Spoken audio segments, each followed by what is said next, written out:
Tala falapa malo le soifua si mai le whaafonga I tala fau le radio Samoa.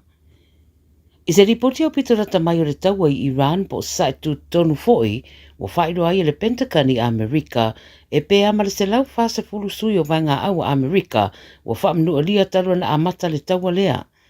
Whairo foi le CNN wa amata na whaatatia e Iran maina I le Strait of Hormuz ma walapata ia ne foi o se tasi o company tele tau suau I tūlanga e ono o ia fianga o lea taua.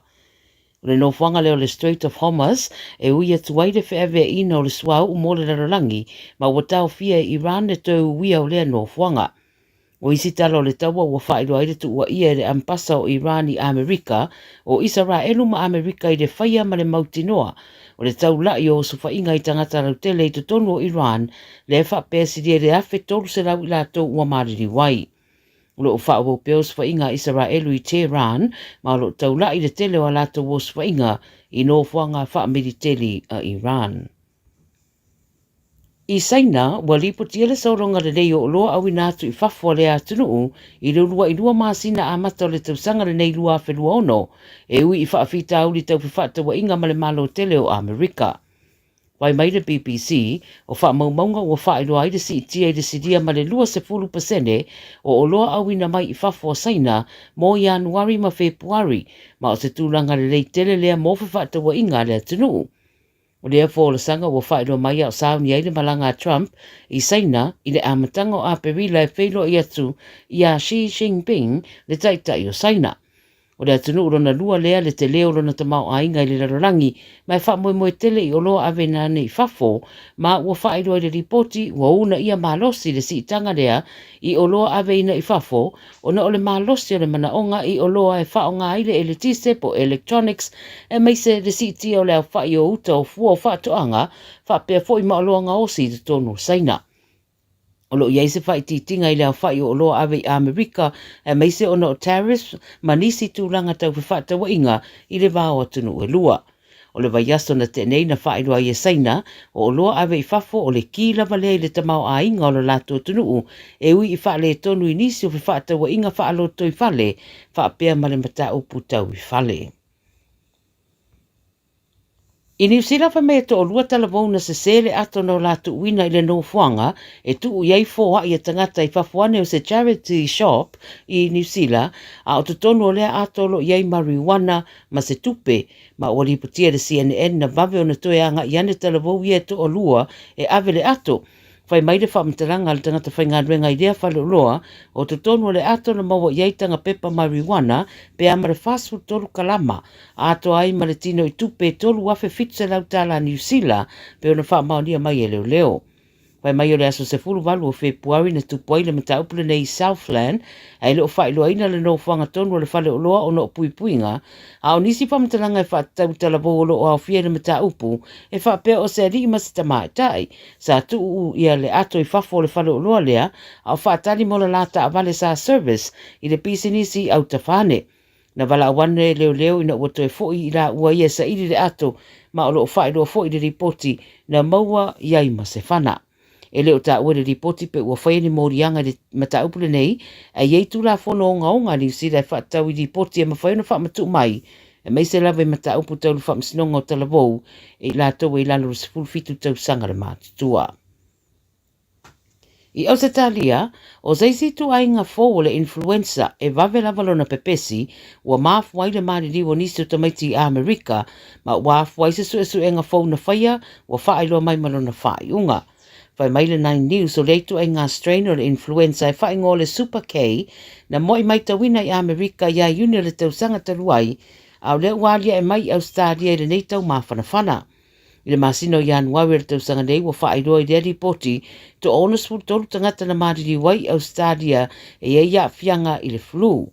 Sauno ai le presidente o le AMA po le Australian Medical Association, Julian Reid, I le maua lunga o le whai tangata fia, ma le maua lalo I lato ua whai atu pui pui, mai ono whaatele ina a fianga I le o mai le nei tausanga fau, e maise I le vai tau e masani ono pepesia I le fulu.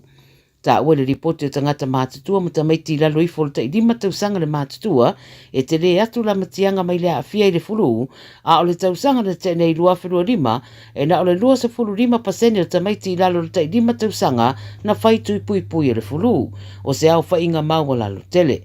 Pai lo foi le ripoti e ia inga fo o tu ina mai le WHO, the World Health Organization, e au na tu wina i tui pui pui le flu i Australia, i e fesoso ne i e wha marusia le te e atu i le aitu ai ngā strain 4 e wha ingoa o le Super K. Ma le tala muri me le atukuki, o le palemia o le atukuki o Mark Brown o le a whai malangane i New Zealand le vai safou, ma o lana urua i asia singa lea wha le malo talu mai le mata upu, sa wha le ieiso utanga o atunu e lua, i le marianga na whai e le atukuki masaina e le ilongo ina i New Zealand. Pai roe le Radio New Zealand, fua i wha maumaunga mai le ofisa o le palemia, o ta ua le asia singa lea e au fia ima se whaidua inga ma paanga wha le malo, fa le a o onga ma le vaenga tuma oti e wha soa i ai le tukuki mani awa no fo i ono wha ua wai pere ngā ruru e wha tasi. Mo di putia se wha mtalanga ma le palemia o Mark Brown e wha peo rewhai ngā malanga se awa no fo i e wha longolongo ai i ono tangata i New Zealand ma wha soa. Ua fuafua le aia whaia li saunoanga au tu e wha iro ngai le ono se furu tausanga o wha tautei alawa e tangata tukuki lo lato o tunuu ma o lea sauninga e whaia i Wellingtone. Tala ia le Radio Samoa mo le nei aso, soifua. Ta alofa Samoa, wa ule nei o kaasputi alu, a wale suia le ngila ura ule kio.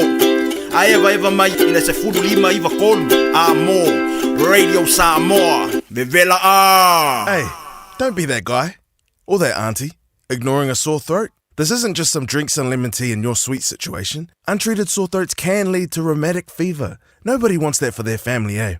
Go get your Pepe's sore throats checked at your GP, school nurse, or pharmacy. It's quick, easy, and most importantly, free. So come on, whānau. This summer, take care of your tamariki. Get it checked and get it treated. For more info, hit us up on socials at Stop Sore Throats or visit stopsorethroats.nz. Wa mawhaina i o na whaata want to top up a le Digicel i lunga o le upenga ta whailangi a le ClickX Pacific. E mawhai fo i o na lafo se leni i le MyCash a le Digicel i Samoa, tonga fiti mavaruatu i le na o le lima ta la. E le leile reiti aso taitasi ma e whaingo fie fo i o na e listalai. Asisiane i le clickx.com e lafo ai sau top up a le Digicel. Pe lafo ai fo i sau tupe i le MyCash a le Digicel Samoa, tonga fiti mavaruatu. Morisi whamtalanga vla au le olua tasi li maono tolu tolu fafa. Olua tasi li maono tolu tolu fafa. I feel our so sad. Omega ka, the knowing Omega ka, sabaleta umofie. Omega ka, fili mai loile Omega ka. O Meka Cars, lua selau Cavendish Drive i Manukau. Po le telefoni o iwa lua vitfitu lima valu tasi lua. Susu mai Manukau ne Omega Cars. Umalole keisile Omega Cars. O le porokala me o le Gagaifo Faiva malei a taua savea i lunga o le Radio Samoa. Ua mawhai o na awi nātu ona o le fesosori mai o le Pacific Specialist Healthcare. Ma le tonga fitia o le ngase o le fatu. Ma le ngase o le kanesa i whale ma i e lua i Nandi Masuva. I le atunu o fiti. Asia siane i le upeka ta whailangi. Pacific Specialist Healthcare. psh.com.fj.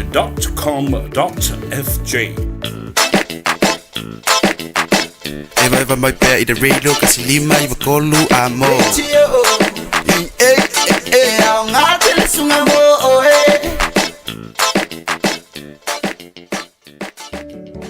O te fia e whata alofa maufa alofa i a te oe. I le whaua wina le nei o le tautua le si ufonga o Samoa, le Radio Samoa, se fulu lima i vatolu a moi au kilani. Ia matawa lunga atu ai fo'i ma le au nanga. A le tō whae a whonga mua po le whtelenga fo'i a se umano Francis Ioane o le awa uli ma whonga mua. Ia whaftai le tua. Lo nanga le lei mo lo na alofa muri tai pea i a te oe māu e ui na pā a tātou a mio. Ia ai le ma whai lava. O na whata malama tu la fua i ai i tātou le tātou matai sili le langi.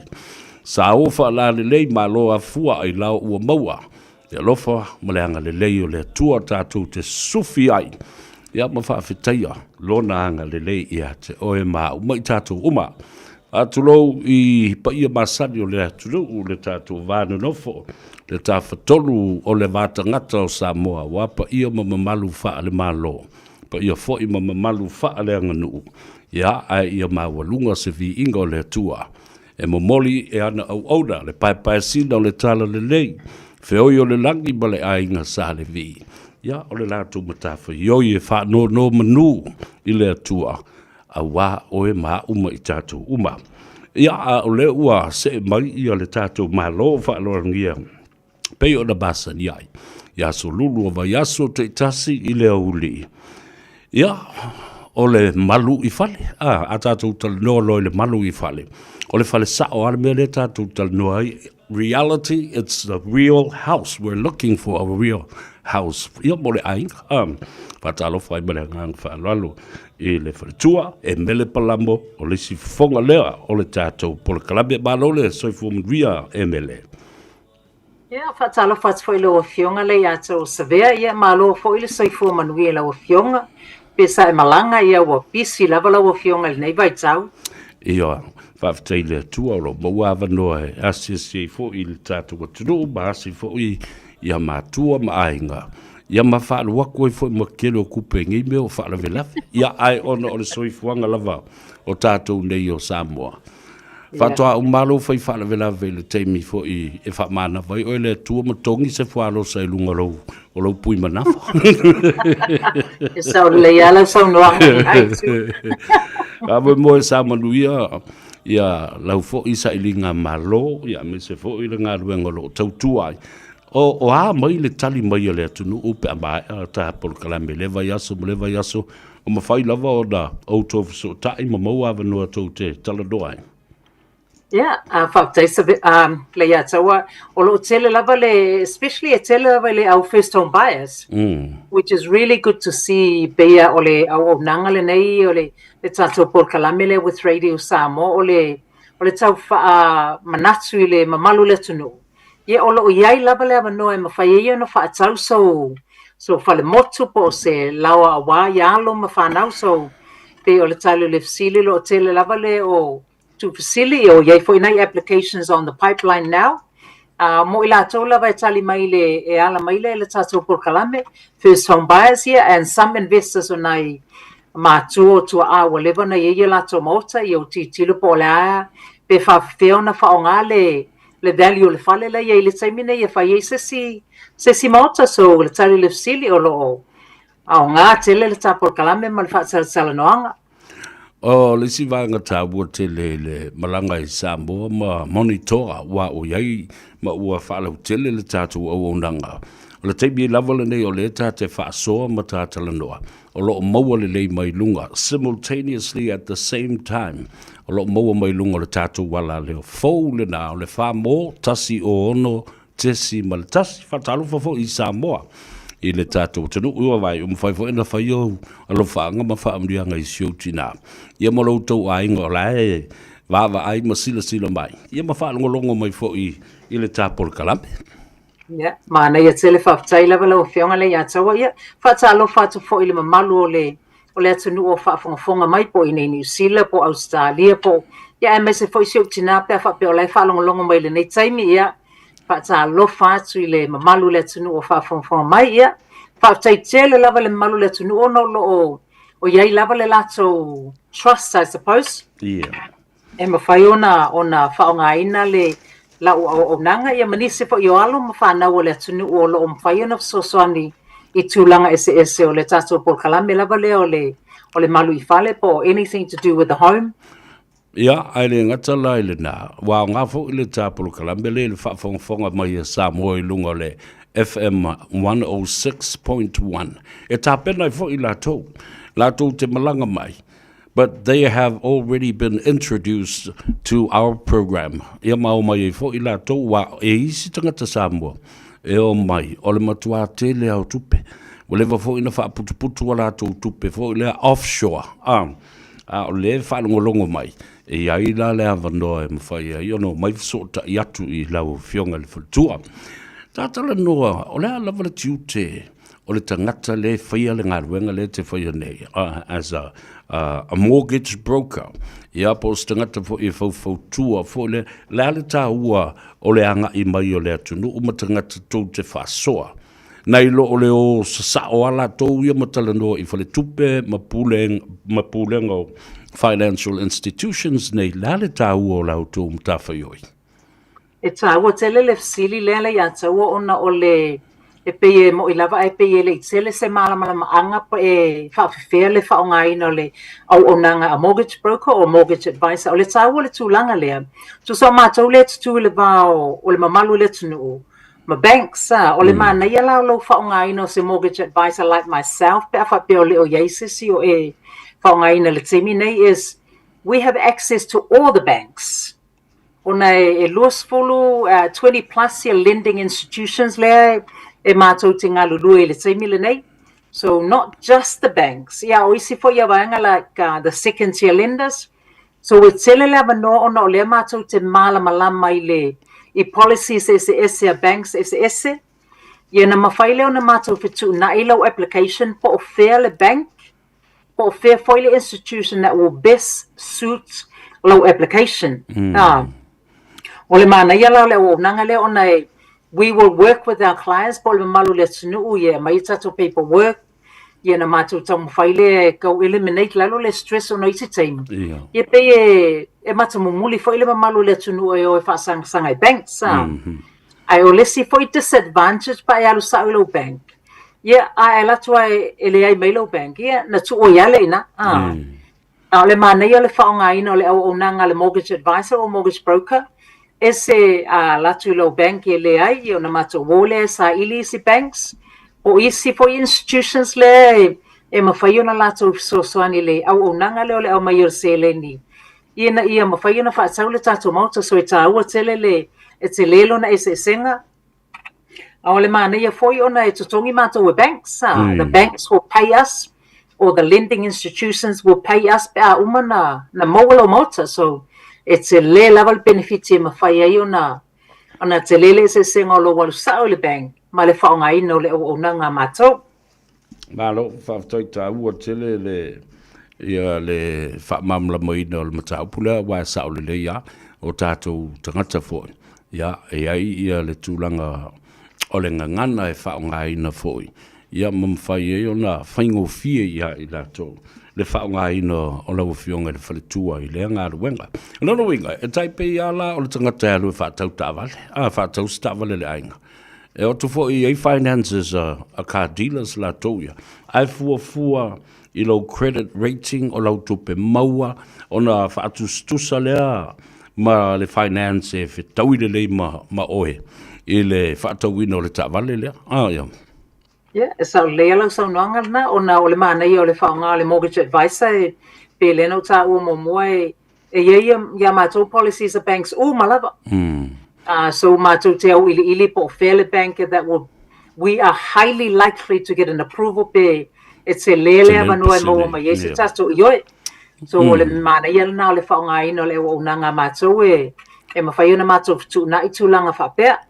Ia mai le ngata whaulane na ua whātua ina o tau ele o le te mua lua tolu po le whāle nei ua o tau whafsanga I e mapulenga a whale tupe ia po financial institutions nei ua masani a o tau whiutanga inga ma la tau whātua ina foi o le client lea le e sau e momori atu I le whale tupe ua umana whai e lau suenga ma e mautinoa e mawhai ona lātou service ina le loan leo le awhai o le sao le nā. Ia, e sao leia lau sau noanga a le ataua o le mele tā ua I lava. Le awha peo yeini mea na tutupu in the past. E mānei a lava le disclose mai pe tau mai a tau pe tau fo ilo mortgage advisor o na awha pe yeini mea fo ina a vatu le te le I mātou te we don't have access to. Ia mawhai ona mau mai le bank so pe e tau yeisina black mark whape le mau le bank e whape it's a non-disclosure which is as soon as you have a non-disclosure le bank so pe le kau ngā le vaenga le tūlanga so e mana ia te le mo le malu le tunu let us know o ane mea na tutupu in the past maybe a credit rating that went pretty bad o se tūlanga wha pēna yaingi ni aita lafo pēna write off. E sili le tau mai ona mātua uli ili lea, which is the best option? Ina ia awaina e se whaifo le taimi o lātou, se whaifo le taimi o le bank, and then the bank don't get a little bit of a hesitant le bank at mai te tatou I, which wha pēr mātou te malamalama. We can put a case forward. Wa iei lava tūlanga wa nga wako se application decline le bank, but as soon as we understand po le ale mea na tupu, yeah, mawhai ana mātou toe, iei se tala noa ngai whaalawa I tele ma le bank. Yeah, they actually have reversed the decision here from a decline to an approval, so it's aua tele tūlanga whapea. Ala no winga I lo mai nai ri ta ua le fo mai. Yeah, na. Ai ta ola ta tala no le first home loan. If I fair na whaonga ma whatino le mta upule. Yeah, ta ua o le facility o le first home loan. O tusa o le siava noa le mawhai o na whai se application. Pe a whape I lalo mai o le 2% low deposit.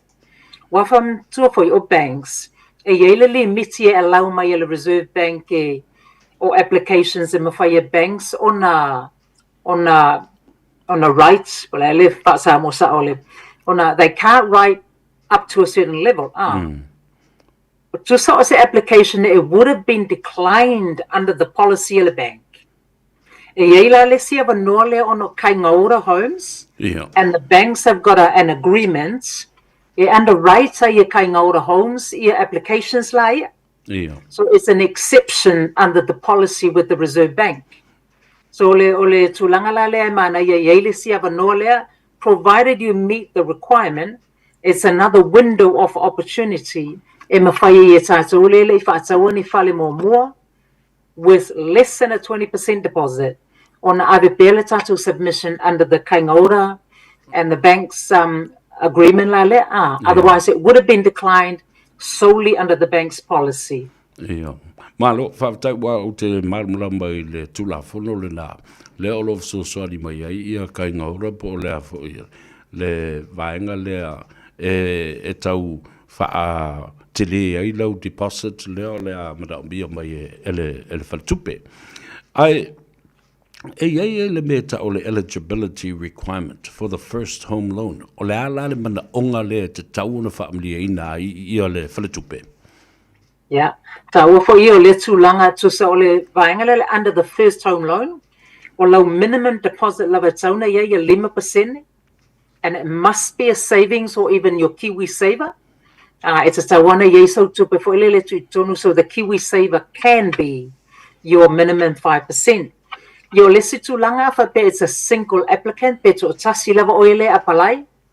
Or low tupe moa within the last 12 months cannot be more than 95,000. Afa pe you're a single applicant with dependents pe to tasi oile apalai e yeina yo walo. Your income can be up to 150,000.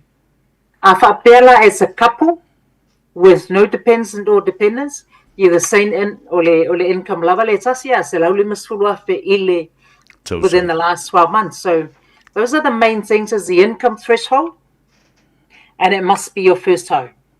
So long as you meet those basic criteria, or let's say for ime, it's where you must have been at your current employment at least for 1 year. Afa pena suila unga luenga within the last 6 months.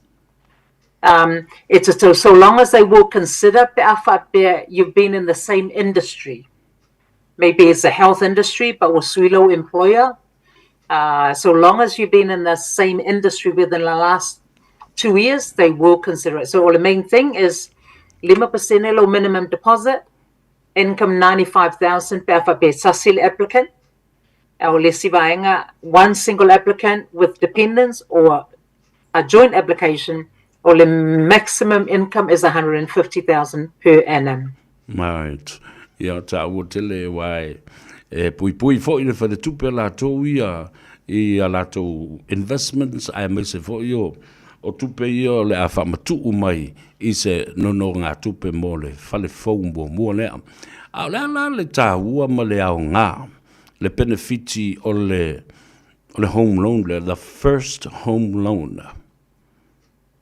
So ole tāua te le ole ona o lesi ava nola le pe ole melena fetu mo it would have been declined under the basic low deposit ale bank, but because it's an exemption under the Reserve Bank ruling, e mawhai e iona iei pele tata wabanoa.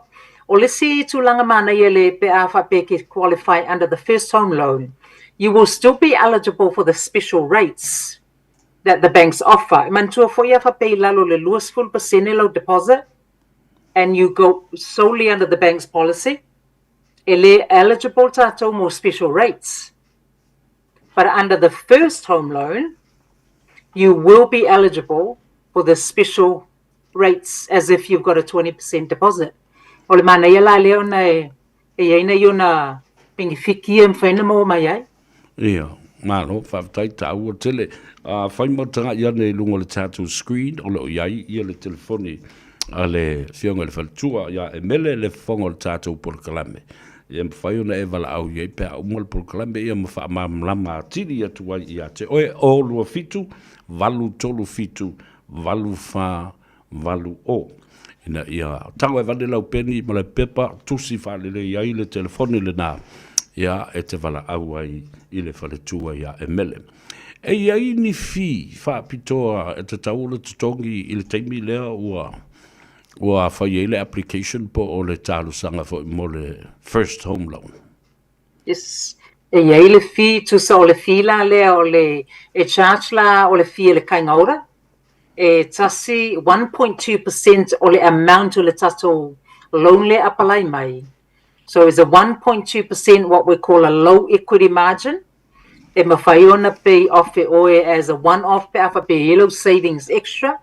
O le lei o le tūlanga lea, which means you won't be incurring interest on that amount. Or it can be added in mawhai ona whaopopo I le tato mo kesi le la au mai. So it's a wale mantua yele low equity margin le la add tono low mo kesi. Ye o lesi fee because you will need to have a full registered valuation. Mo le fale le la afasa because kaingaura and the bank will need a full registered valuation. Ye o lesi la fee na it's a taona tu tono le tato pakeki plus your solicitor's fee for it. Ye to so na mea so ona tu page tono le tato pakeki. Malo, olona winga o le tupele na le tātou te no mai iai. Ai whaopopo iai ma vaenga na e tuu iai lunga sau. Tātou te le toi tongia sesi me o leo sau ato lava I le first home loan lea. Tau mai le tau lunga le tāpurkalame. E whawhea la ona o apalai I se first home loan. Ai e talia ina uma e whale tupe uma ia tū te ngā lulue le first home loan le tangata po a ulea o le a apalai I ai. Yeah. Ole me manai lava a whape o e fia malamala mātile manai le vili mai. Ona iaina I fasili pe o le ta eligibility criteria lena tau whamasala atu. Ia ona I mea ma whai ona o fasili pe make sure e a foi. E eligible tato ia a whape alola e whai atu wa eligible ia ona avatulo le po a tato documents e ma whai ona submit mai. So I can help you in relation to ile whaasolonga la le tato application le. So first of all, give me a call. We'll have a look at the pe meet tato le criteria la le. Ia ona whaasoloi le tato paperwork from there on. Ia na ilo ile po fele si tulanga ia lui ile tato whaamoemoe.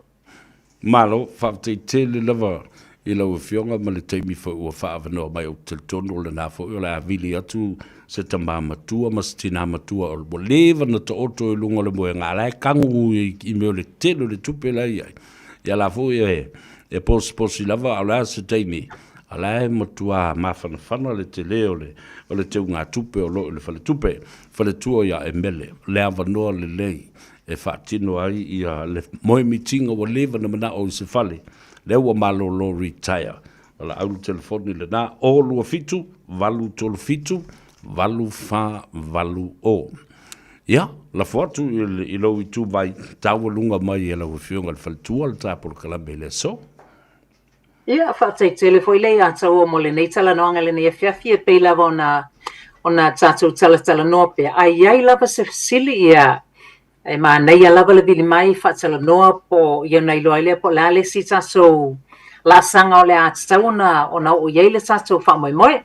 Ia, ai se fasili bili mai o le o lua fitu, valu tolu fitu, valu fa, valu o, pe emaili mai fo I mele.palamo@loanmarkets.co.nz. Ia mwhai pona alu le website just to check out information na iai ona tātou ta iai lea ia manu ia tele ia malo longa o le nei a fiafi la wafionga le ia taua ma le malu le tunu o whaafonga mai ia toe peiloa I fo I le vai asfau. Whafteitele lava mo le tā whaatalanoanga. Ia, manatu fwoi, ia o le amanuia malo longa o le fiafinei. Ia, me se fwoi nisi o ngā ruenga lo tau wha mai. Ia, tuli mata I le vai asfau se whaapoponga o le malu I fale, ma le whaletua ia e mele palamo. Arofa tele atu whaasoi fwoi ia mo le teminei. Ia le nā, ua tāwalunga atu ai le talanoanga fwoi, ma stasi fwoi o whonga le tātou porkalame malu I fale, malu I fale. Ia e malu fo I fafu. Ta ole na ole porkalame o lua fitu valu tolu fitu valu fa valu o mo I lato uma o lo ta pena o le a su e se fale o le a hinga.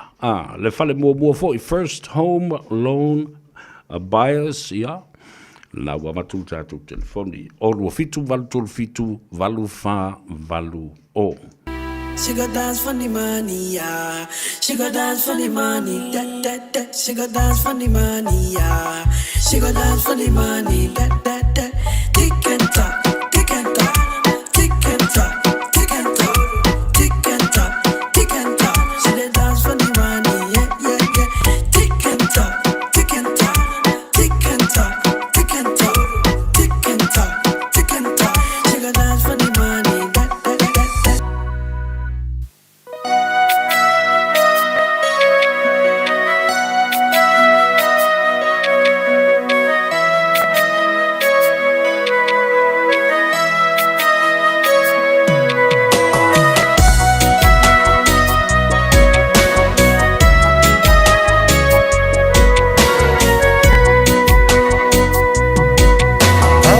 Solo pea o uma fau ya o funa Pea se manutangi ilunga ole moso o ibula Ola wano famo o funa e ua matalasi Pea le oso e ole masina ile tau fiafi Tatu nga talale ulai wana oa ulava Ele ai masei se whaalua ina le mafutanga Ale nei ua e fulitua mai a ita Ele awha ina le ato e se ua uvaa Wale leilea O te lekea peua o te whea Maua o se peu I se isi mea Ai aluia o e ua e lekea Ia te ao nei Tauina manuia o fua ngā uma Sau o se aso whai se whai poi ponga Alau a fioma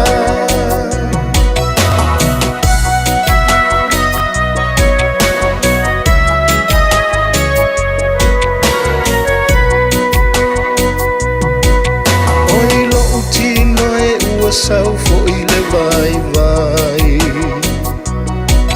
Tau le manongi fo I funa e o se mea ai I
aso fai se fai poi ponga alaua fioma.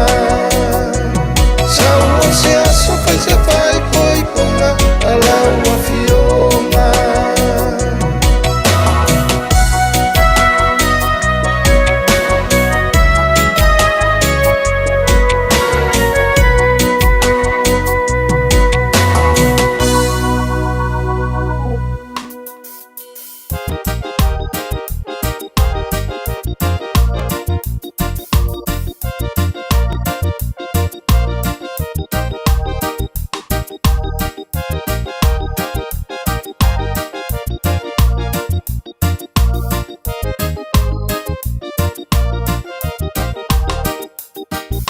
Tulong sama pe asala sengangana ya laila musika.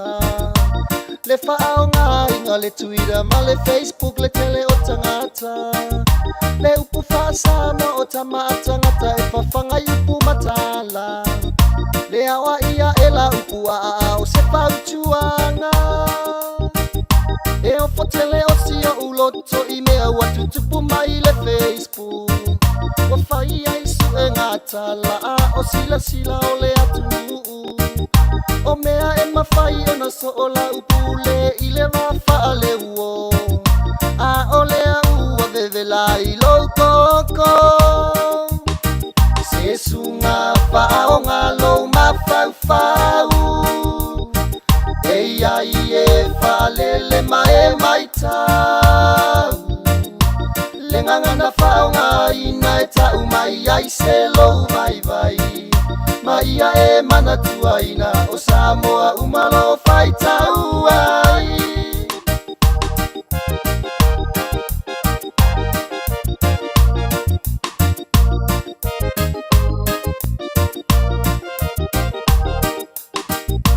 O le Facebook whapea le Twitter ua wamea I a pesota inga. I mea e tutupu I le lalolangi nei whapea talai lo a inga. A ele o le whaao ngā ina e pela ua I ai upu matala. Wa e tau mai ai le vai vai o lo tangata. La foa I loa ni le anga whaao ngā loa o pautuanga. Le aoa ia e la upua tama whai ngai alo whai le matanga.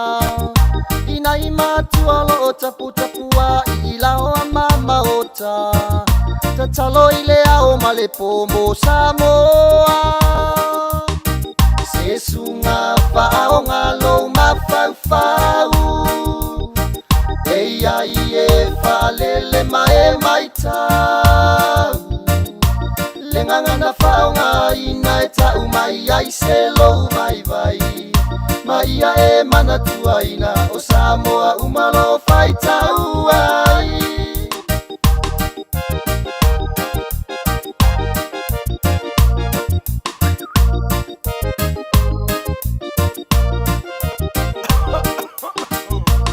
Solanga mua sale sengi mau mea au ngi vai kimi o kere sunga rei lo pe fa pe fe fai mai le kala risco inga na ia na makako o ko fuar ma singa ia ma sui mai ame fo sa me ko inga le Facebook e o so ele ngi para wa na osfa ko na fa mo au ala vai keika fiki mai lo rima kara pesto a area ya la sofuka ya sofuka firme le style ko se ki mai on the rider reggae mai on the ball all the people run over I say take it no matter hey Kwanga le mo o ma fa mo ko sau firme le style ko se ki mai on the rider reggae mai on the ball all the people run over I say take it no matter hey If I fanga fana utanga tai upu Aotama amanu e fafanga ifunga ola Toe te whaile aoa inga nai matua male whaipe au Hei loa oile sa wali tau tau mai a potolo ma whau whau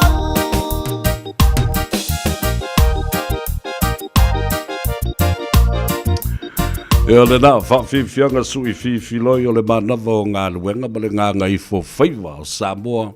I le nei fo I aso lulu le o ngā tonu ngā le mū o le vaiaso. Ia tawa lunga tuai fo I ma le talanoanga ma le whaltua ia e mele palamo. Ia, awa fo I lana au o nanga ma lana tutua. Mo a inga o lo o mana o mia le whaatawina o se fale fau mua. Mo le a inga, wala au iei le telefoni le nā, a le whaletua ia e mele o le o lua fitu. Zeko vai kule numero. E leo wapala situ, ile tātou numero. O lua fitu, valu tolu fitu, valu wha, valu o. O lua fitu, valu tolu fitu, valu wha, valu o. Ona se e mai leo le whaatalofa i ha te o tau ta maamtina mātutua o le atunu. Alo le soifu manuia ma le langi mātafi, wha malo fo i tatalo ma tāpua i mai. I Faiva alo filima o no whiangai. Ia mga pāti ai alo ma tama whanau a Samoa. Faiva o le ngata i fale, Faiva o le vate tea, ia wha pia foi o Faiva o le tua sivi ma le tua vau. Lau fai whātu anga, tā hua tele. Ia, whakmoe o lo manuia, o tau ta mātina mātua e mauta malawa, ia whapena fo i mauta ngase. Whale o tangata mātutua.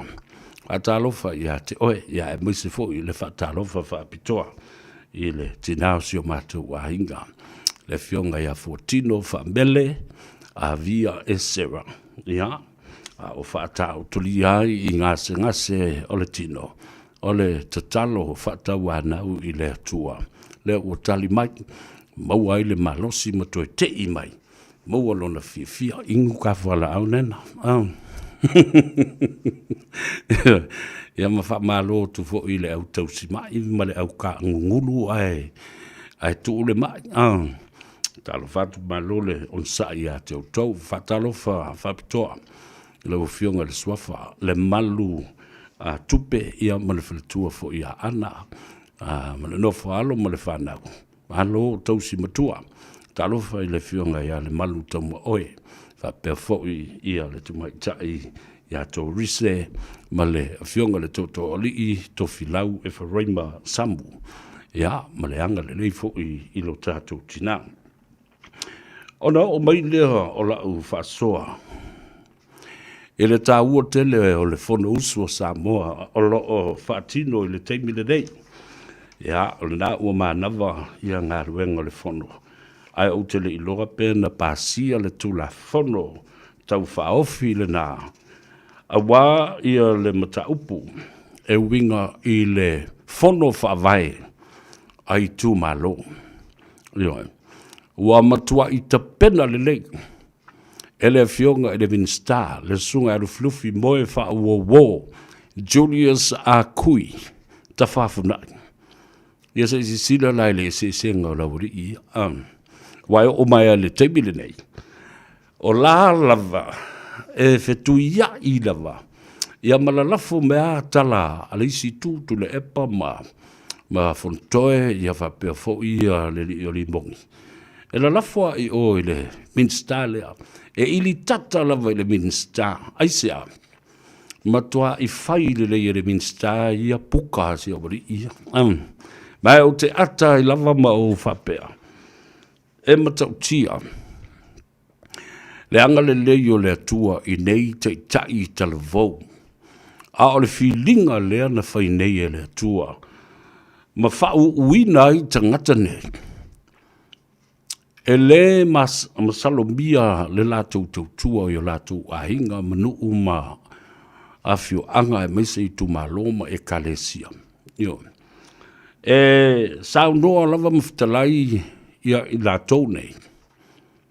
E le ai se whaipule o le hero pipi e fou, e whatustusa i ai i a teitai nei ua fili mai. I le vaenga o le whatuatua i le atua Samoa ua tas.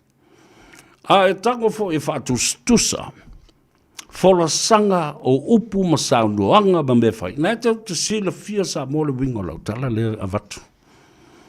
A whela o na vane le meo le ili tata, ma le la lafo upu mosfatita inga, e le tamale o limongi. Fia tausanga, toi ti luas fulmon tupu tausanga i tono al mautafono ma le panemene. Ai a o ina tūlai, e whasoa i le mauta, e saua, e matua tama I titi lava le talanoa. Tala, folosanga, o upu, o mea uma, e tula I e whai. E matua selo, e matua pise mea ta lili vo lele, e le malama po whera e whaapusa le lau solo I le tala. Tau te iloa le lei whaatustusa le mamalu o saunoanga. A sui fau nei wanga I atu le mauta. Nā mata mai o whapea lea tamaititi mana tala I tona le mauta. Ala na whai atu o tala lea. Se I sui eilo na mawhau whau. Se I tapena le lei ai. Lona loto I whale. E upu e tau tala I ai. I tona le mauta. Tua lei se mamalu. Le ai ma se me tasi. E sau mo ia. O se whaoso se sau mo lia. O se mea anoa. Mau lala fu lala na le lo fu yatu. E le whaangangana ina. Le anga I le tapena. Malanga I le masani ilo no langa. Mau I fo la le ufasa o le tala le. Ale fionga de midstar. E le lava le tautua. E tautua pa o. Tautua le anga. Na te le tapena le lei. I se folo sanga e momoli ai. Le tō wha ale I tu malo I le atunu. E sa wale tala. O le tala le tamai titi. E le I mau le le sulunga lona I. Ia na nau whape nā atu. Langa au te mai tau mea. Ma o whaalongo longo. I so se teimi o sana whaatalinonga. Po whea foi. Po tonu al mauta. Po whafu. Po whea lava. Lala foi le nā. E alai ona ia le whaataua ina. Le tau tonga. O amionga taua loa. Ma tu la fono. Tu mau le mauta. Ia. Se sila le whaatau tonga. Lena whai nei e seve. Motua pua a papali. Whapena fo I le fionga ya. Tunu mafono. Olea. E whaalo alo le suyu sufono. I isi suyu sufono I tonu le parlemene. Lua. E whaalo alo le suyu sufono. I le mamalu o tangata lautele. Au whawhia no tō whafonga o la lafo e. E le tangata lea upu māta ngā. Māsoa. Ui ngā. I tangata lautele o lea tunu. E o lava iana whaatalanoanga. I lunga le social media ma lātou propaganda media outlets. Whapena le ma ea. Ia ma le tūlanga wha māua lunga wha sausiri o upu e la lafo. Ia le nā. I le wha longo la I le so I forasanga. Ai mai se foi. Le tūla I atu o le fionga I le li I whaipule. Ole min sta foi. Ole poloketi le nei.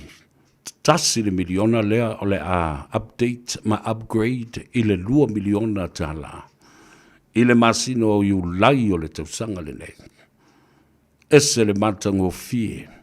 O le tape nanga a to le tu la fono tau whaofi. Te le lope na vava I nisi le so. Pena pasia pele ai. Pe uara.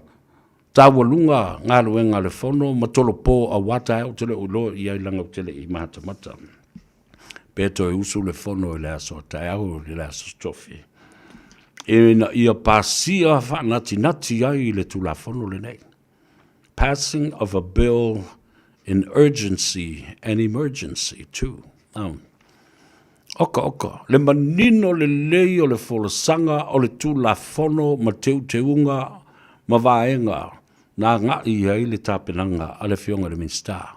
Manino, whaingo fie, ona malama le lei ai. Se vanga nala isi whaipule, o lotu la I pea e te te. Le te te e lava lea, ua tau nuu I ai, ma ua lato le maua ai se whaamrianga. Le ana tala noa mai I ai, tai seu o alii I le aso nafi. Le whaipule o vai monga tolu lea ua wha ma vai mai le HRPP, wha ma vai lona tofinga parlemene. o le tofi o le tu malo, ai alu e tā pena e whātino, lana whainga pālota lai titi, le tu malo vai maunga le tolu. Whawhonga i le tātou tu malo atoa. Luas fulu lua nuu, o lo i tonu e ai nuu mawai, ia manuu fo i ele o ni nuu mawai, a o lo o ta oto ai pea, le mamalu ma le paia, o tūlanga whaalupe o Samoa, i tonu awhio anga lai tia. O le tala mori le a tau o Savea, ia te o tau. Whafau i mai lo tau tofi. Whafau i mai lo tau tofi, ua ia whaia se whai unga sili ona toa. Ma le ambi o tonu, ma le alofa moni lo i tu malo. E fialu i le itu vai o lo o tufa ai le manai. O lo whapenao na whasoa mai ei manuia i lo tau tu malo. Vai maunga tolu o lo tau tofi le nā. Mai a whai fo i tau te totoa. Tau te toe wha fo i mai le tofi o le tu malo. O tau silsila. Sa iei tala sa whelafo ai. Sa iei langona sa whetu iai. Aia, ina ua utala noa i le whaipule, i le mawhailua inga i Samoa, na au i loa le le iai, ua sui lona langona, wana ia maua le loto maulalo, wana ia maua fo i le musmusunga le nganga le tua, ele i popole i sona tutongi, ele i toi popole i sona tofio le i tumalo, na pau lea alu e whaile mea mi utonu. O i fo i le talanoanga nafi. Lea na mapuna i fo ai. Le wha malosia o i lato o whaipule uma. E aua nei apalai se tasi i le tofi o le tai fono o le fono wha vai ai tu malo. Yes, they were told not to sign or even apply for the position of chairman for the district or the constituency. O i la le foi na te e le ulunga, i le fionga le di sao, po le tama le fale i atu ia. Eo, le faipule, ma le tofi o le tu malo, o sa fata tas. O i sa fata lu, po sa fata tasi po lua po le alava ai, o le tofi le na lena o tau whaafonga iai. Na alu e whaila na application ma le mele o tamana o ina ia matua manino ma malama lama i ei le atunu. Awane i wha moea, matalo e tangata nei fofonga ma mata o Samoa. Ai le wha atua i se tala. Lea lava e o, isi whai pule. Ma whai mai sa whaile la tau tusi talo sang. Ai le loa, o le la tau tusi te e lea na saini u mai. Lea voi la, na sao no i eitu ia. Sorry wefa, o te le whaia se me mana oi o tau nai petesa ma tula epa ma limongi ma le sui te tai. Le ai, tau te le i au mai na o le pati. Ao lo i tū ma lo o te alu e mo moli ma whaatino ma whaia le tō wha lo i tū ma lo. Lea lava, na inu iai. I le vea o le tai fono. Whaatala noina, ave fo i malana tusi tal sanga. Aia lesi o ori i uma ia man vaanga lea. Tau te fiu, tau te fe ei ma whai mai, sau tau tusi tal sanga. Lea i nao le tusi, nau tau saini ei e te, i whainga wha vai, fau, ale whainga malo fo. Lea lan toi mori mau fo i aia tai o li seu. Lea lea na leo na osolo na le fifia. Ua pei ua tuta ia ai ma whaatapu la ala na i a te tau. Ono le lofo rona I tu malo. Yo. Nia lofo rona I tu malo. Ma ua savali e fo I le ala. Ma tau longo le I tu malo. Ma au malu manongi o le tofa le I tu malo. Yo. Mea tonu lava le nā. Na vaia tu lo iai.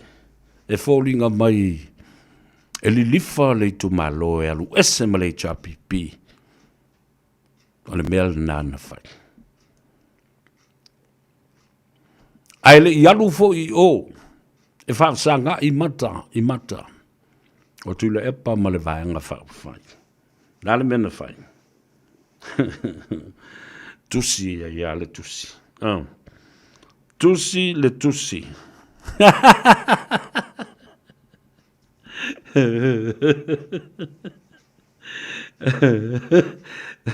Tusi le tusi. O tusi sila lai whainga whaipura. Awa au tu ua sisi mea.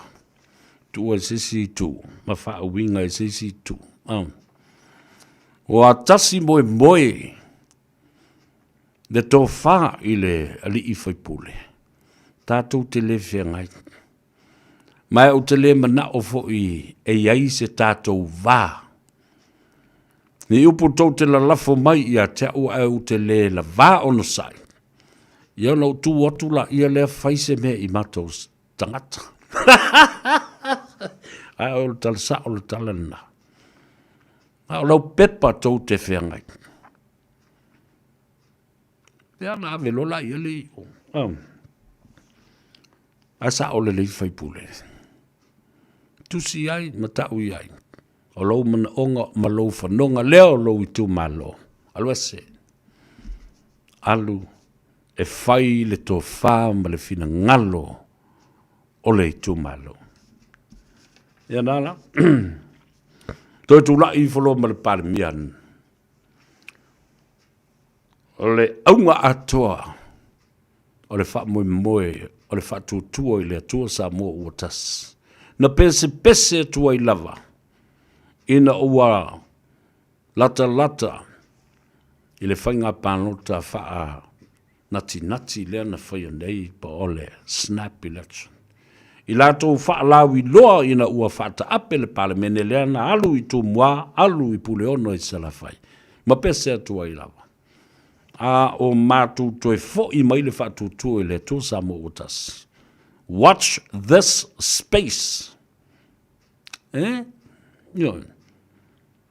O le a o mai tangata o le whātūtua I le tō Samoa utas. E tai le poloketi. Ale me whai. Oe apalai. Ana o tō siu stai.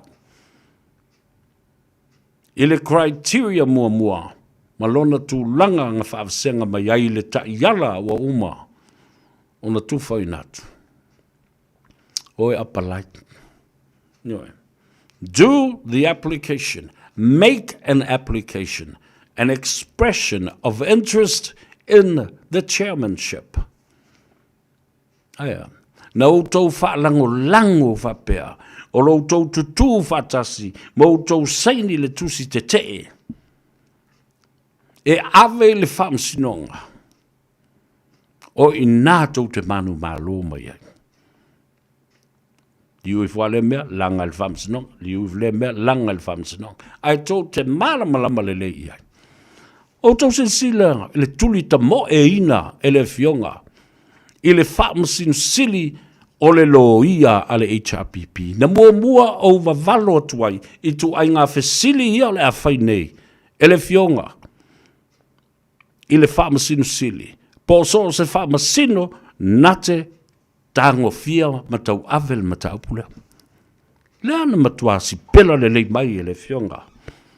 Chief Justice sa tiu si mativa Perez. Ole, lana meri I le ku ke visiengi.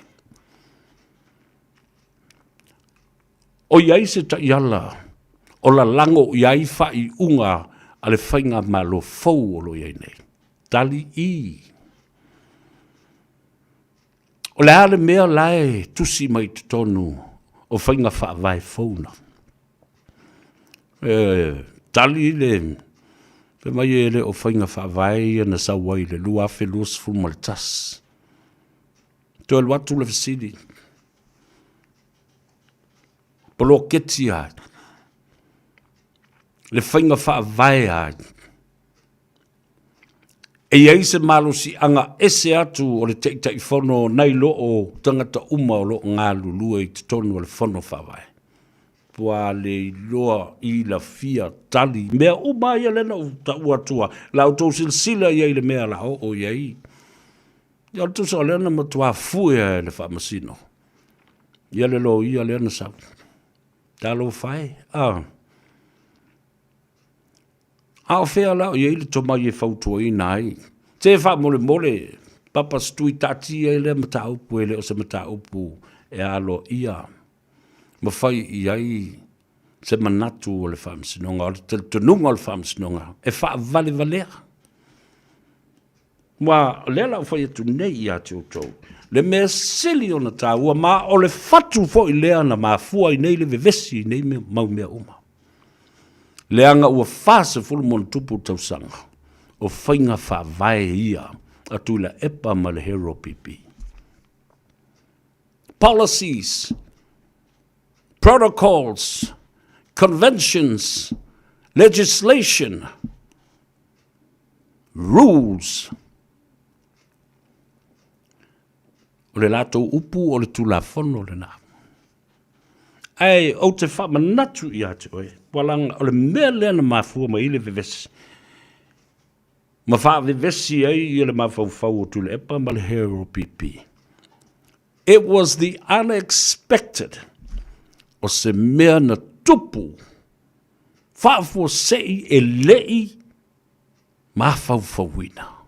O lea. O le tito I le whainga palota. O le lua afe lus fulmalitas. No one expected this to happen. Ele mafau wina e le pukanesa. Ele mafau wina e tula epa. O le ati tō whapenei. Le ulu o lana whainga malo. Mapena foi. Ia ne pukanesa. Nei masa e se senga. A whatu stusa te taine. What happened? Tula epa did not expect this to happen. He expected that he will come back with an iron fist to rule again. But I guess the fear of the unknown has now reflected through that election of 2021. La now lea o matua whaafu se iai. Ona sengia le mauli o mafau whaunga sa manatu ai. E toi fo I mai e tai Samoa. O le unexpected la lea that happened wa mafua I loa le vevesi. The unexpectation has caused distress and also frustration. E wheo so I loa, e oso whai le malo I so se teimi. Mana tua mai o upune. O whainga whawai na whaia tu le epa malhero pipi lo lato vaitau. No longer works for the new government. Ala na le ala yuna feita. E mana na o ese male malo a ia tu mau lato whainga whawai. O mea na tā mau I lo lato vaitemi. Ele I manuia atoa I Samoa. Manuia ia na o I lato. Ma whaamalia ina o lato tu na naunga. Ma mea na mana na o ia I lato. Lato lava na whainga whawai. Wangalo ia I lato. Wale ala na ele ina whita tele. Tele whatita inga leo te vatua. Peila o le whono whawai lea. Ele se lato mea. Ele se lato pepe. O le pepe na whanau mai I sulu ngā titi o le whatua tua I le atua Samoa o tas. Le tamai titi la le nanga leanga iai. Pisa o mawhai mai. O le poloketi o le pepe lea. E le tupu. Se manu, e le ini winga whapea. Danga le ise la tō whainga whawai na iai se mata upu whapea. Ala fo lale nā, o le pepe lea. E le o se la tō pepe. Ala fo le nā lei o na tau mawhai e whasioti le pepe. Anga le anga i le pepe. Mai le whainga upu nā. O le mai mau o le tainga. Nena pese a eili monki. O mana whailo nei tu malo, ele aise me tupu, ele aise tupe, ele aise mea whaapea. Ia o ia la uli lena whai ai. Se ilonga e toi a fio whaalua mai e sufa to asongi songi ma pai i se tofi pare mia. Se ilonga foi e sui le me oso ai le laba ngoto iai. Te wawai e le whaamauro, a wāneila. Wa whai le tala lena. A o ia na mua luane whao. I luma o le media ma cameras ma au tustala ma lau whaasalau ma lau poeata, TV, newspaper, social media. O ia na mua luane whao e sengi lako kupe kua. Ioi, wala ia. Wa whai tala ea. Ele tupu se me whapea. Ele ai se tupe. Alala le mea koe kaonga i fua i whao i luma i le. Masaini. Whea mai le tala wha valea. Lana uro lato e saini. Ina ia mai tupe molo ui tu malo. O tupe le atunu. Ioi. Ale ala lau tala na whai. Ele i se tupe ele tupu se me whapea. Ana wau. Wa tuli ane se isi tangata e aluane. E saini le mea. Ai nofo ina wai mata ngā. I le wawa ai atu o tangata. E tele tala le mawhauwhau ma tala. E whaapusa la lau mai le ngutu o tangata le nei. Ai le anua. Nā lana whai o le loto leanga. Wha leanga ai. Le reputation. Ma le tali tonunga. E manatulo nei tu malo. O le a tali tonu i ai. Ia le ala i le pule po o le sunga le moki. Ai wala nei. Nada tu atu lava le pale mia ma to tau ai i ai upu i mata. A whaperetani of my eat your words. Eat and swallow your words. Ai ma folo patato upu nale. Nale whalongolongo le tu malo. I lo le mi ngao mo lo le mawhauwhau. O le lopo le ane mea le atua iai. Mea lana atu. Ai o te wha manatu ia te oto. Ai mai se le fo i oe li mongi tu le epa ma fontoe. E pe o le free amigos aia. Lea la tau te tawhale ina. Ma whaia tonu uma mo tangata ia. A o le lava vā whaipule. O le lava vā nofo ma vāwa ai atu ma whalongolongo. Na mea le anga i e whawhau. Tewa le whaipule. Tewa le manatu le whaipule. Tewa maona langona. Wa tele me o tupu mai. Ala whawhena nofo atu pēha. I pēa tesa o lewa. O le a valiano lo lato i tu malo. Ne uto bawa i e mena o whaiatue. One by one, HRPP is going to collapse.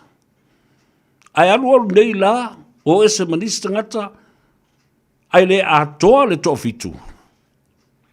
Po le toa valu.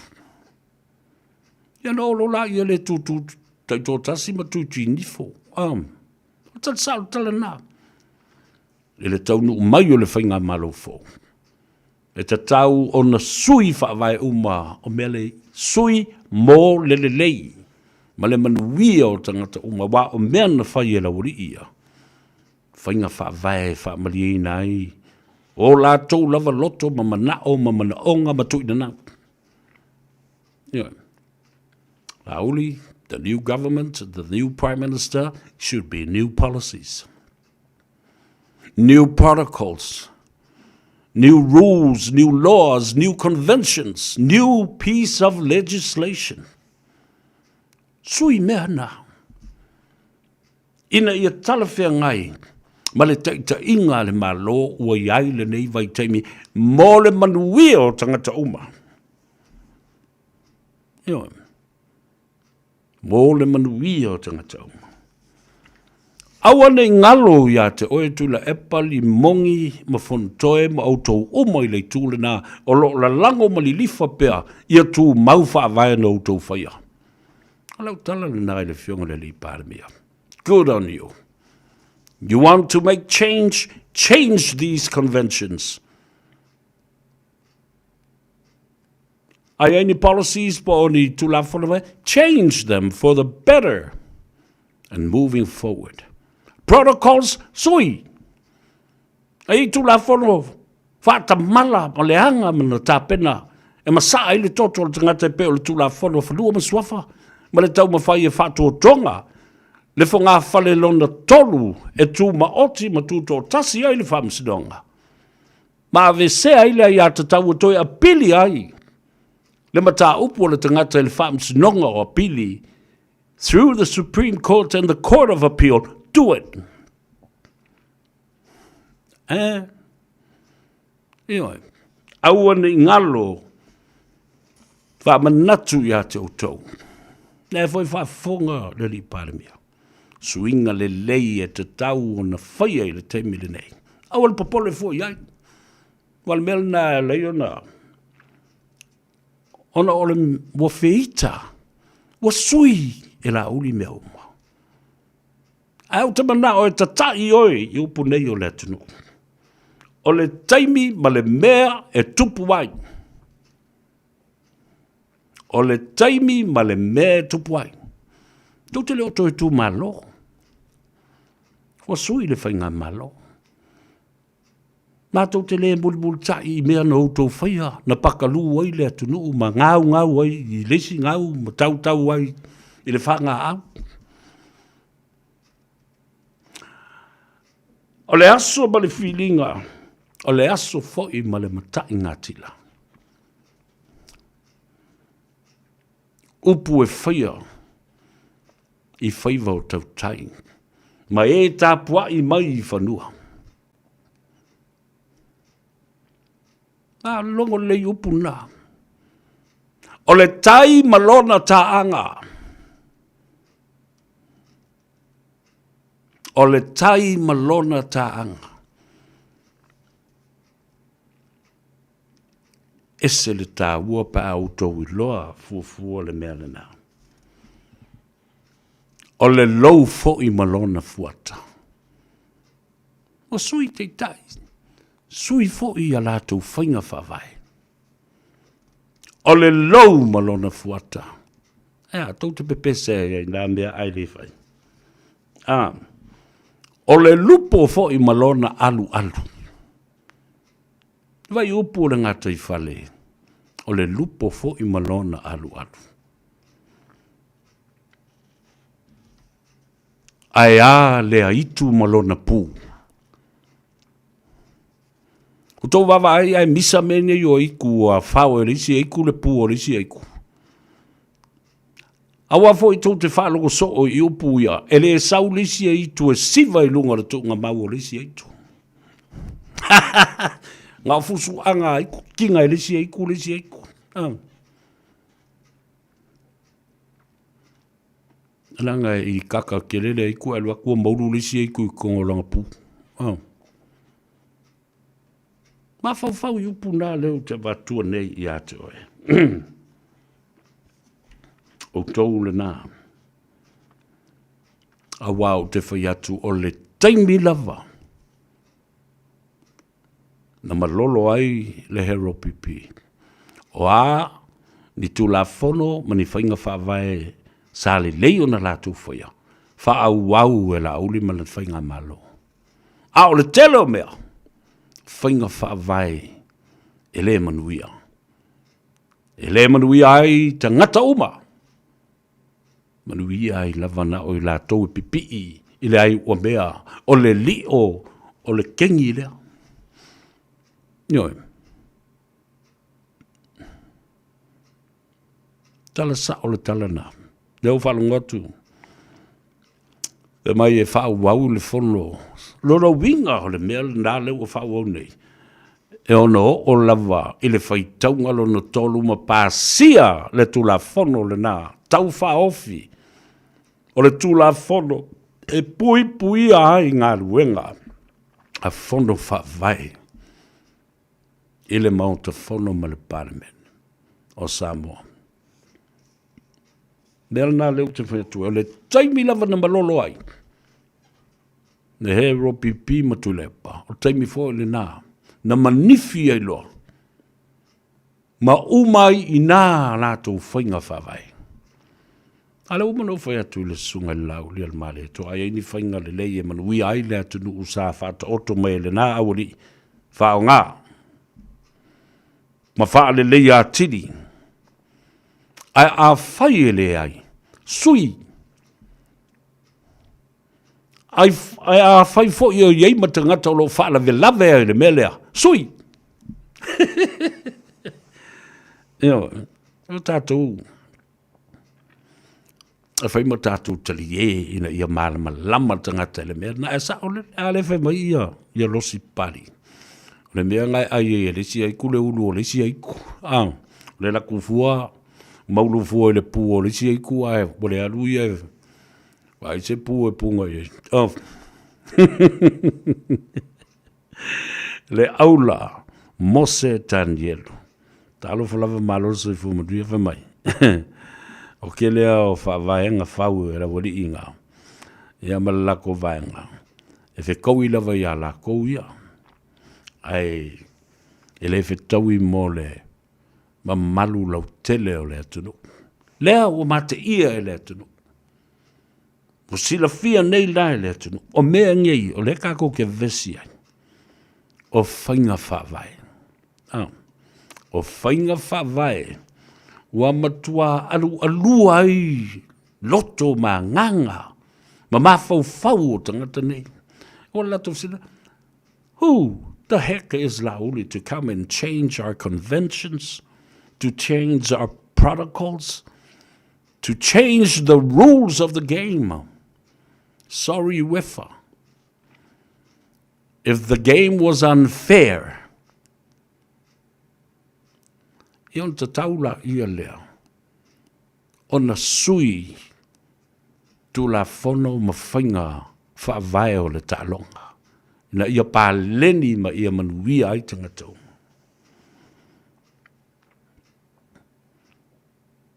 Ma o le manatu le nāsai ai. E o ese lava ma le whainga malo. Ai tu mau ala tu whainga whaavae. Ona whaapela, if you wai, e sui ma fau le malo, ai le mwhaino au tau suia, ia mea na mātou whaia. Tā lo whai, nā le mea le nau tau ili tata iai. You get frustrated. E atu lo loto, depression. I say, underachievement. Nā lo lal me whai.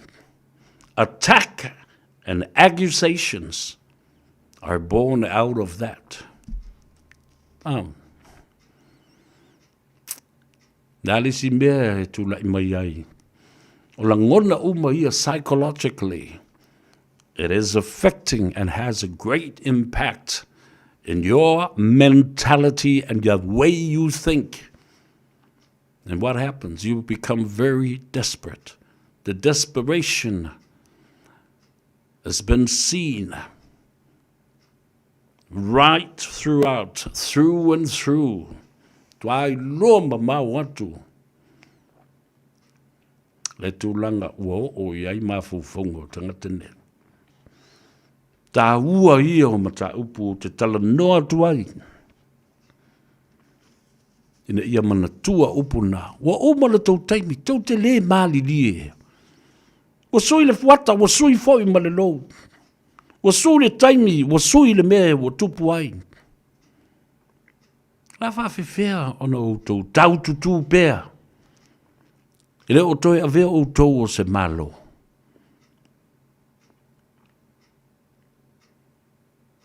O le tiu tia o le mal, o le utou i tu, a ngai i le tūlanga o se fola māwalunga.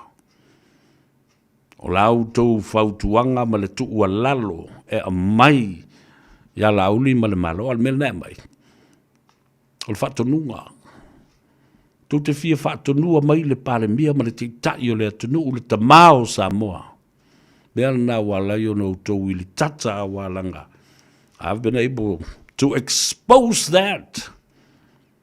Your desperation, your frustration, your depression, and then becomes an accusation. Because why? It is your underachievement. Wale tau lau, wale tau nuu le wha moe moe. Wale toe u mau mafusi ma kiskisi le power. Most of you are thinking to yourselves and saying, I must admit that Le'ato Sevilla is telling the truth. The frustration. You get frustrated because why? You didn't achieve what you wanted to become. Tau te whi wala, e oi tau au whasala lau ia le au. Saso i oi soso. E ane, whao so o tau matutu le afi. Ina i o tau palau vale mai i le atunu, o tau lafo mai upu mata ngā i le atunu. Tau te whiu. E toe lue masaluku pe tau malue ai. O ane. E mata no nofo. Ma apo whaamaduanga nā. E whai mautos sao ia whapea foi. O se oso tā hua. Ma se sau mo lia tā hua mo loui tu malo. Se mea mana ia la lea lau tau nofo mai le nai tu. Wa se atu lunga se isi o la wali ia le tolu le. Ana le pāma tu lunga ia lufi mo e wha uo. Pomu le wha mamla manga. Pomu le wha sao. Ia. Ia le na. O le taimi ma le mea tupu ai. Sui le pulenga. Sui le malo. O le aso ma le filinga, o le aso fo'i, ma le matai ngatila. Ia nai tō ina i aso ia. E o Faiva, o tautai o le ngātai whale. Ai tapua i atu, i le pau mātūtū. E sao whawhai atu, i maota malau. E fili le afa ma tapu ai ma wawa ai i le tila. O le waa pe o le a le taimi e loa a toa i le tino le waa. Ua nga i mai e tauta ia e lona Faiva.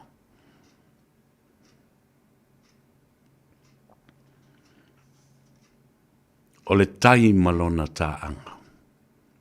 Ese Faiva e whai i le ngatai whale. Ese le tai e sua tutui. Ese le tai e pe atu ma ali le aliti tai. Ese le tai loloto. Ese Faiva o tua au. O le lau malona fuata. O le lupo malona alu. O le aitu malona pū, po le pū foi malona aitu.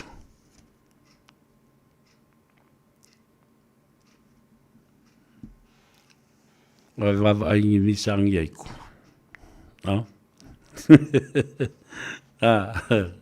Tufa le tātou porkalame. Whatalofa i le uso. Ya Sam, the tip-top man at Mainai Mildura, e Melponi. A manoa tu i le tautua fo i le tunu. El mena tātou e whai. Whai maata. Have a sense of humor to deliver your message to all people of Samoa. Awa tātou le tari e fo i matoto e. Ia, wa ave mamafa fo i mafolonga tāle savali. Ata mamomoli. Eoi, te vava aio iei. Tu sai whalongolongo lola uli iei. I le polkalambele a tau savea. Na o upu sā lava ma upu palau vale lai whai teimil nei laki kilo mai kia ua o aol ki me. Wala fwe tu whe anu mai ole matua maali e lau. Talo whai. Nā ua umana o mai. Le whasilsilanga mai le malo o Ausitalia. The $50 million promise to develop and improve Lakapi Samoa will not go directly to Lakapi Samoa. There you go. Tua ustai mai a Australia i le tala lauli. Fata oto mai e le malo Australia. Le pitola au a le malo Samoa. E sila ai le whaonga ino le 5 miliona tā lalea. Ina iati na e ai le Lakapi a Samoa. Develop Lakapi Samoa. Na ua lewa na i le tupe. Ai le saini ai lauli, whamai lauli. O te le sainia se mea se vanga nā wo ese la wari ia. Talo whalawa fo ia u ia namula ulu le fo le mawaa. O te teitei ulu i me head boy le kolisi o Samoa i le telo o tausanga. Whato a form 3 atu ia namula ulu. Ewa. Ele le ia lo mawama. Ma le tula fale. Po le li fai pule fo. Ai ole toe a fio na mula ulu e a veo se teitei fono le tu mau i le teimile nei. Ole porkiki fo le mea le na. Ole mea le mana o yeile a tau sa vea ma le tātou watunu ma le tō telo le tātou watunu. O e se u malava. Fai pule uma ma le au fai porkiki le tonu i o ese. Fa ma vai ma o ese. Tātia le Lakapi Samoa. Ia i lātou e leo ni whaipule. Ia i lātou e leo ni tofi o ni i tūmalo. Abe tau te o mai e se i, ai leo se e o. I tia whau ma momori i fole tō whau tō tūmalo. E lea i ala se senga le mea lea, pāua le mea tā ua lea, wa mai e le whasi silanga. Ale malo o Ausitalia. $50 million will not go directly to Pulenga Lakapi Samoa. Ya le voto se mai ai le se foi pule. Ala e puno no wai o isi foi pule. Na va fea la na to tiu te tau na fai to tu ai mamomoli le to fa alo i tu malo. E o i le mautafono ma le palemene i te whau. Ale fo i te sau i. Ale te aru i. Nā le sau. O i whai u tau to whinga. Wha whai pule, wha tofi o le tu malo. Tatia. Awa. Talasao ia te utau. Ana le whaalongo mai lava o whatu la uli. O le a li liu, le malo e toe tofi, ma whatu lai, ma whatu langa mai se isi uni laka pi fau. Ai o la o tau e whaile mea le na. Leo do vavai atu fau iai. Tā whitai i le fionga le li pāremia. Lea mana ia o alo matama whanau. Sa o ngā matautua i le tā longa la kapi. Ma lea fwoi na lātou whiloa i lana malanga mai. I le tu ua o le malo. E le sunga le whawhenga inga. Ia Pastor Willie Papu po le fionga ia alai moana. Ana ia le tele o me tā ua sa o maua mai i toe sauninga o le fionga i le i whaiwhi au i le aso na nafi. Tā ua ia o le moli mau o le tina, o le kalesia. Le whale tua sa tausi li i le ri i whaiwhi au. Diana Hankin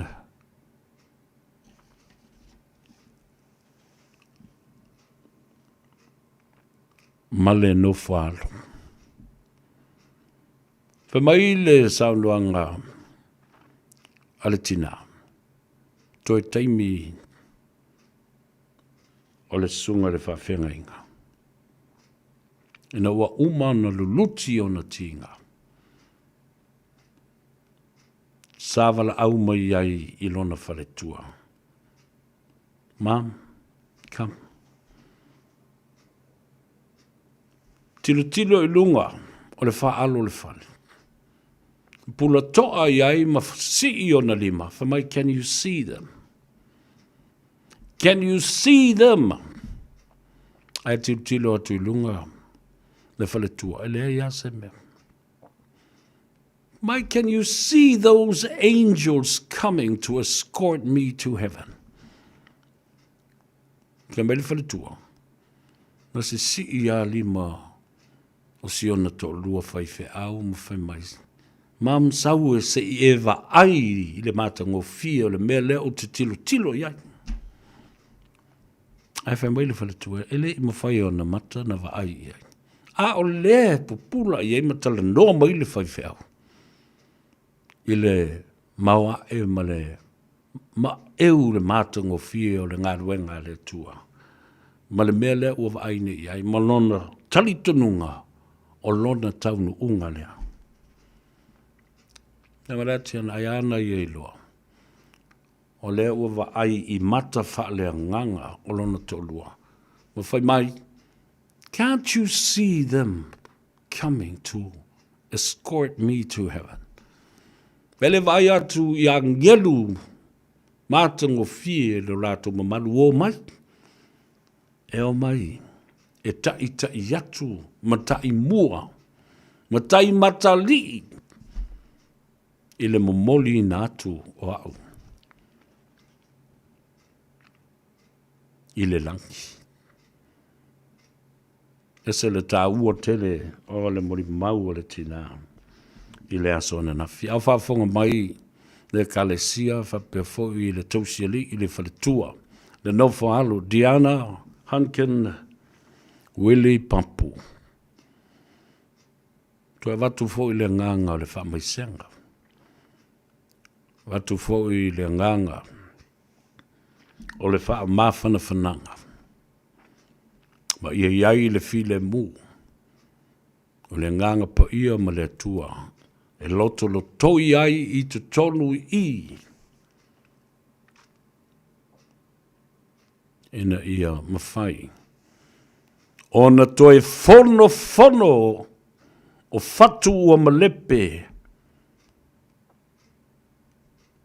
Ona ole mafutanga ua motusia.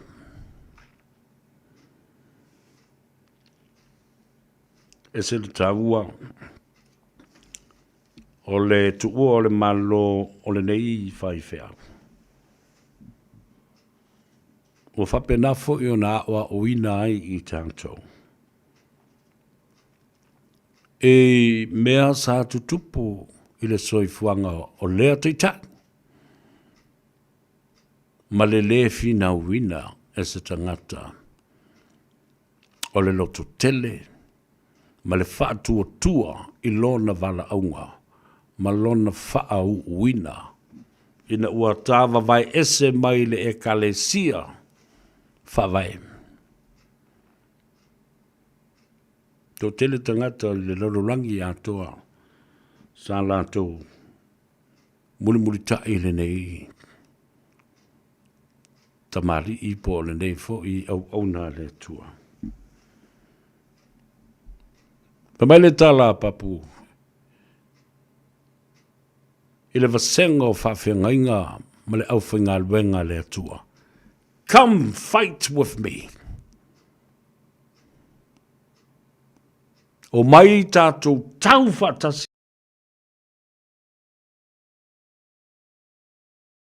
Fight with me. Ailani ma tā upu o ngonga ma le tā ua. Ma le te tele pe o le mea le finau. Finau ai le tātou pāle mea.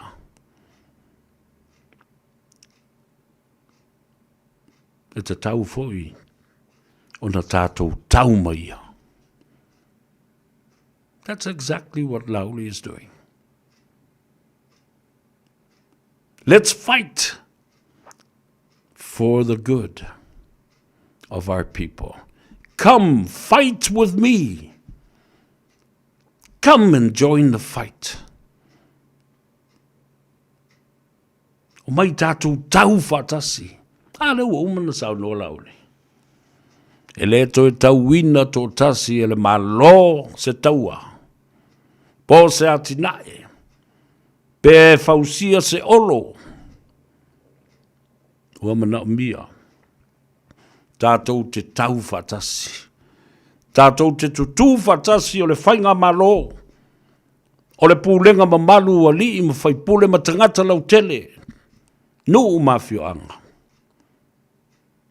Ai a le ngā ruenga pa i a le atua. E a toa i ai le tāwhatolu. Le au whai ngā ruenga le atua. Le malo i ona tūtino. Ai mai se. O tangata lau tele. Mai se o matua si o lava. I le pepe. Ma le pūlenga ma malua li i mawhai pūle au fi ai, le au aluma o tinama ta mai tai ma aunga whapai. Me se fo i le au aluma o tane. Tupulanga te la vau ma le malosi o le nuku. Nā le nā ua tini pa o le uto. Le nā ua ta oto ai ma atoa pūwhangota o le tawhatolu le nā o Samoa. Le malo le kalesia ma tangata lau tele ma le pūlenga malu ali ma whai pule. Le ale tala tā ua sa whai nei le soi tono le mautawhano. E le so sofa ina e le malo le pūlenga ma malu ali ma whai pule. A o li ma whai pule. O le malu si anga le nae tū lei ai le atinae. Le atinae mo ai. Mo tangata lau tele.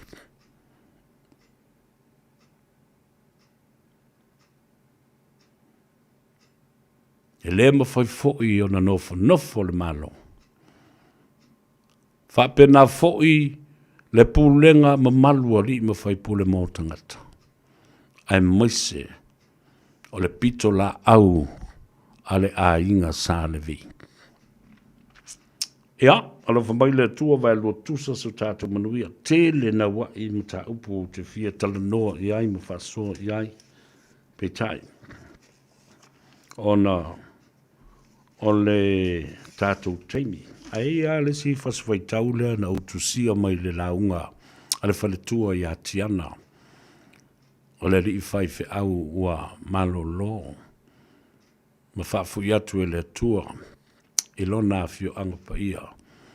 Pastor alai moana Willi Papu. Whai mai le tala le whale tua po le tausia li ima le tinao le ngā luenga. Upu ia e mana tua ai lona toa lua. The love he had for the people. And he loved bringing people together. Le lofa whasoa o le whaife au i tangata, so se tangata, e o lana au whai ngā luenga, o lona a inga. O e kalesia, ma lona nau ta inga. Na a apa ai e wha mau popo mai loto ma nganga o tangata. Nga mele whai e la ori i.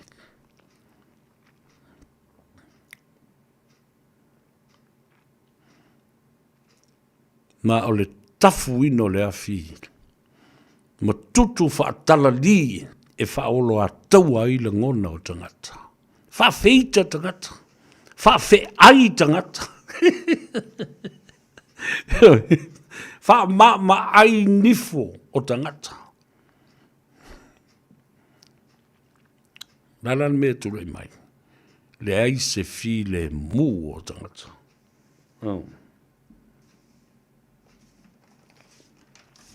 Ai se whafonga mai. Lau tala muri ale whai atu. O le tūla whono whawai, the constitution of different government enterprises, because they are government enterprises.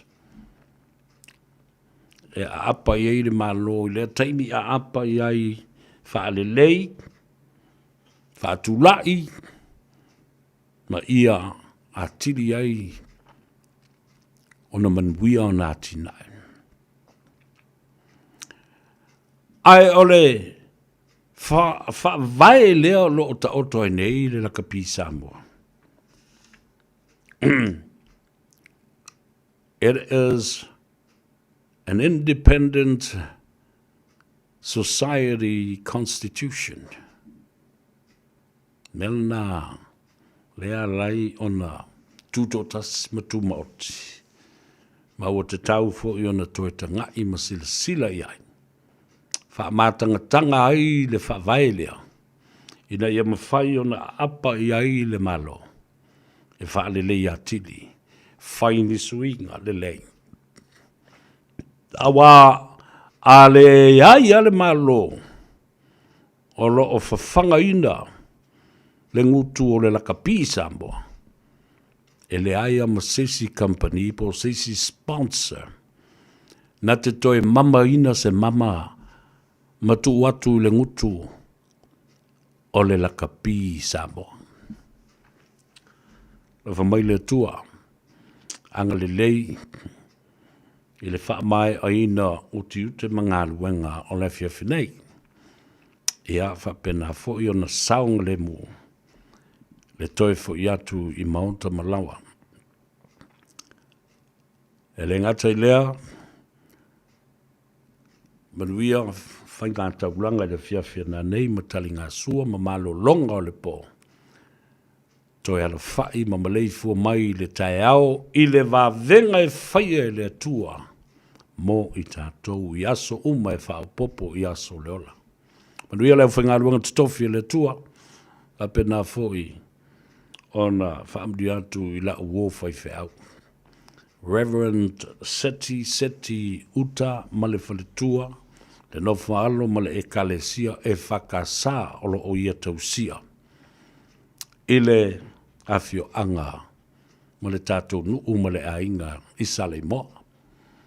O ne ngalo ia tō e sau vai leola, maua i nā le sfuma tolu Lappington Road i Otawa, a pe nā fo i le tua fine i Amalia, i nā i le lua sfuma le lua. Templeton Place, Manurewa. A talo fatu le tama ia au mua ave male tina ia au auna, te mai tai o whae tete, male whanau, male ainga. A haftai i le lofa male anga leo le tua o lo o tau te talo matapu ai mai. I ngā ruenga ma Faiva, o lo o tau longo ai ia le atunu. Tātou whiloa i le anga le lei ma le lofo le tua i le asua tai au. O talana e winga i o tātou tangata ma lātou amionga ma mea na whai i le nei aso. And those are the stories about our people and what they did and what they said today. Maria o tau, pa ia mawalunga le tunu o lo o whaafungafunga ma tāpua i mai i Samoa, i lunga o le tātou wala leo, FM 106.1. So se tafa o le tātou o tunu, ia le ngata fo i le nā.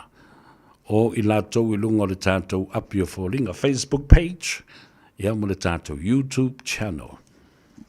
Bai le tua tātou whilai, o le tātou o su le pese.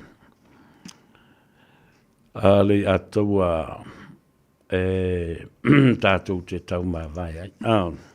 Lofto tas,